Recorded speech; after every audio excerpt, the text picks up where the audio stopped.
Good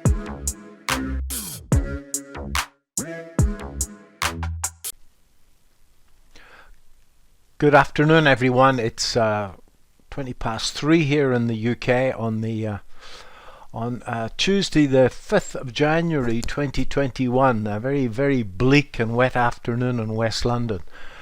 Well, markets came off yesterday, and they came off in some style yesterday. I don't, for a moment, believe that I understand American politics, but Wall Street markets opened at a record high before falling to two-week lows because of concerns, I believe, of the darn virus and, of course, today's runoff elections for the US Senate. So, two elections in Georgia, and voters will effectively decide whether the Republican Party retains control of the Senate, and investors believe, so Goldman Sachs tell me, that Republican control is more positive for markets. It would seem that the Republican Party's lead narrowed yesterday, and that they feel in fact explained the sell-off. So what happened is that we've moved to a down-up situation. We closed like that yesterday, a down-up situation on the VectorVest composite. Today, a different story. Advances up significantly above declines, and the color guard is mildly bullish. So not a day, I don't think, to do anything until we see a change in the short-term trend. If we have a look at the VectorVest composite and pull that up, we can see that it wasn't entirely a surprise, because if I in fact bring up the MTI layout, I can see relatively easily over the 6-month view that we had this very strong divergence in the MTI, between the price and the MTI, but maybe more importantly is this divergence that we have between the price and the buy-sell ratio. Okay, and the buy-sell ratio above 5, both of these metrics in a mega overbought situation. Nevertheless, these today's lows seem to be holding. So let's just have a look at the S&P 500, which is, you all know by now, is a market that I actively trade myself. That's the market yesterday opened at a new high, as you can see, and it was up very strongly in the pre-market, and then all of a sudden it came back, and it came back exactly to the zone between the 21 and the 55, which I've talked about previously. It also came back to this trend line. And for those of you that are Fibonacci followers, I know that not everybody is, but if you put a fib on there and you go from here to here, we can see that that's exactly 78% of that range. So we had a confluence of this trend line and that 78% level, and that was a good place for those people that believe the market is going to keep going to buy it, and that's exactly what they did. That's the reason it stopped there, folks. That's where the orders were. It didn't stop there by magic. It stopped there because that's where the orders were, and the orders were based on that simple little construction that I've just in fact showed you. So I think if you ever look at a chart, one of the most useful things that you can say to yourself is, where are the orders? And the trend is up, and the orders were in fact just clustered down here, and the market broke up quite strongly, and it's now sitting at 3709. Going to be very difficult to get an entry as I record this. So I'm reasonably positive. I suggest you don't do anything until the short-term trend turns up.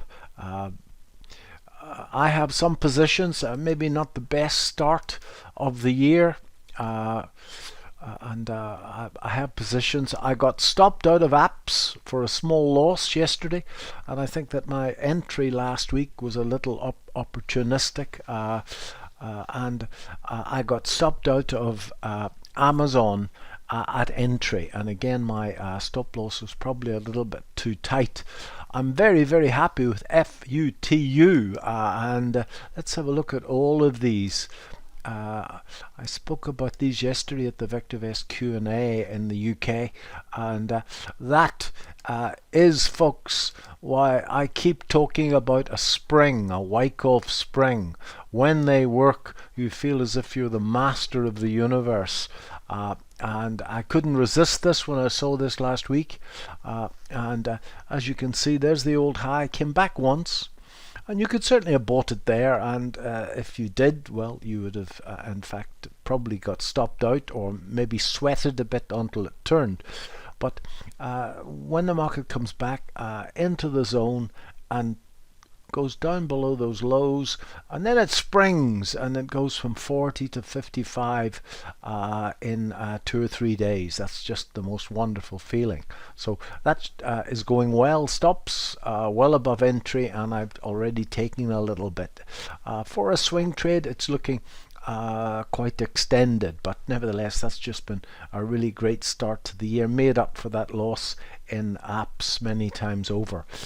This is Apple, folks, and Apple, I had a position in, and my entry probably wasn't the best. I bought this breakout up here after this inside day and the gap, and my stop loss was under that low. Those of you that have done my courses will know if you take a gap entry by the breakout of the bar after the gap, stop loss below the low of the bar before the gap, and stop loss is down there. As you can see, the trade is underwater, and let's hope this is a better looking entry, because it has come back to that last old high, and we're in the zone here. It could easily get back to this high, but there is another interesting construction here, because if and there's going to be so many lines on here you can't see the wood for the trees, I know, but if you go from there to there, we come exactly to there.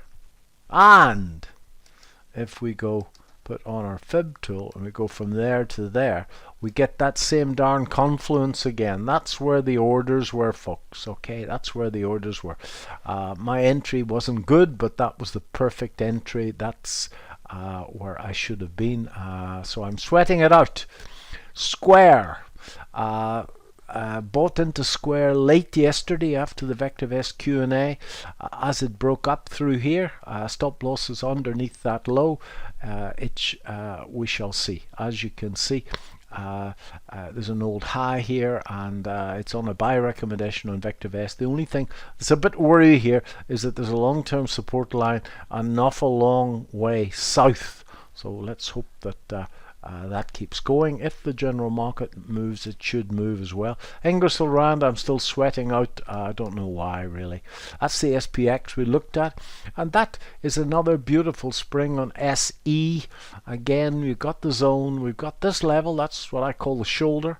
Came back once, goes up, comes back down, takes out the low, and then broke above that level at about 191, and it's going very nicely indeed. Let's hope that it springs in the same way that FUTU sprung.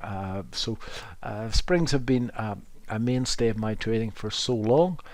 There was a time I swore I would never mention them to anybody. I was quite protective of the technique, but as you get older, that becomes less important. So that's what I've done. The last position that I got into was Square. That was late in the day yesterday, when I actually saw the market coming off that support level. So I need to become a little bit more adventurous, and there's a good chance that I'll be getting back into Amazon again. The stop loss I kept very tight indeed, and took a little bit on Amazon, but when I brought the stop to entry, it stopped me out late in the day yesterday, and apps was stopped out for a loss. But this is not going too bad. I think the bright spot of yesterday, of course, was the gold market, and again, some of my friends tell me that this was a function of American politics as well. As I say, I don't for a moment begin to understand them. but they felt that this could, if the Democrats got in, it could precipitate more money printing. I haven't got an opinion on that. But this broke, and I've been looking for this to break for such a long time. My advice was to buy it at above 1906, and I went through that level like a knife through butter. I have 2 gold stocks in the UK, and they've all moved up very nicely indeed. I've been asked by many people this morning, should you buy gold stocks today? My advice to them was, let's get this American politics out of the way for a day or two, folks, okay, and see what happens there. I think that even under the most positive circumstances here, this will come back and kiss. Maybe not the whole way, but I would suspect it's going to come back to that 1905, that old high, before it moves again. And that would be typical of what one would expect. And then make its way, hopefully, to that old high. And that would be really, really good. I think if that's the case, then pretty much any gold mining stock will move through the roof, okay? But the target from that remains about 2,200 from this big move, and we've waited for a long time for that to break. Silver is going great guns as well. Fresnillo yesterday, for example, was one of the highest percentage moves, and platinum also going very strongly, and our SLP is still moving up very strongly, and we've nearly doubled our money in that. In the UK, well, a really, really strong day on the first trading day after the Brexit debacle is finally put to bed, and as you can see, that last time I looked at the FTSE, it was holding on to most of that today. VectorVest advocates buying safe, undervalued stocks that are rising in price at this time. The buy-sell ratio is pretty much up on uncharted territory. 9 times more buys in the UK than sales. This is a very, very strong market indeed. We've also got that divergence between the VectorVest Composite and the MTI in the UK, but we haven't got any divergence between the VectorVest Composite and the buy-sell ratio in the UK. So technically, the UK is in a stronger position for once than the American market, okay? And I've spoken about those divergences in the VectorVest essay that subscribers should get towards the end of the week. If I do go now to the shares that I'm holding in the UK, I think I told everybody yesterday I bought a little bit of Pershing Square. That was towards the heel end of last week. Games Workshop running at 114, and this stock, there is something, as I've told you so many times before, my son in South Africa says that I'm not happy unless I've got something to worry about, but that 78% retracement is still in place. I would like to see if Games Workshop gets through that level, then we're going to move very strongly up here. So just watch that level. I added to the share under £100 and very happy with that. And as you know, we bought into that stock at VectorVest around the 7th or the 8th of April, and it's up, it's doubled and a bit more since that. So let's just hang on to that. Sylvania is going well. Team 17 had a great day yesterday. Halma had a great day, and Pan African Resources up 8%, Polymetal up 9%. We can do with a few more of those. Cranswick's hanging in there. Reasonably happy with a lot of them. And CCC had a very good day as well. And Lion Trust, if it can get through these levels, has got a great deal of upside, folks. So reasonably happy with the longer term portfolio in the UK, and looking for some in fact fireworks out of gold stocks. I would suspect it's going to pull back, as I said a second ago, before going again. I hope this helps. I shall do another video towards the end of the week. I'm running a webcast tomorrow night.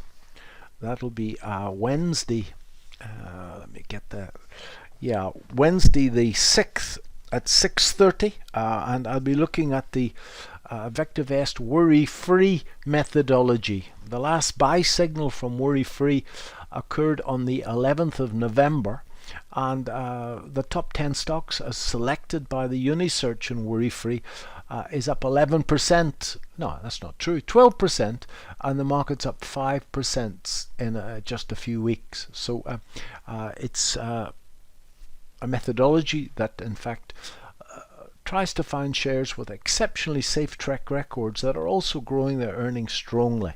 And if you want to spend an hour on Wednesday night, I'll go through that. Please email me for the link if you haven't got it. david.paul@vectorvest.com. So trends in both markets are overbought and mature, but still going. And let's go back, as we always do at the end of this, to the VectorVest homepage. And there we are. Advance is still well ahead of declines, and VectorVest advocates caution when buying stocks at this time.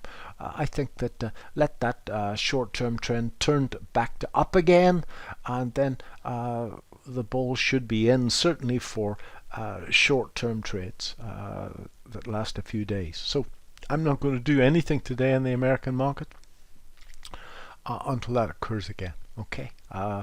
Thanks very much. Bye-bye now.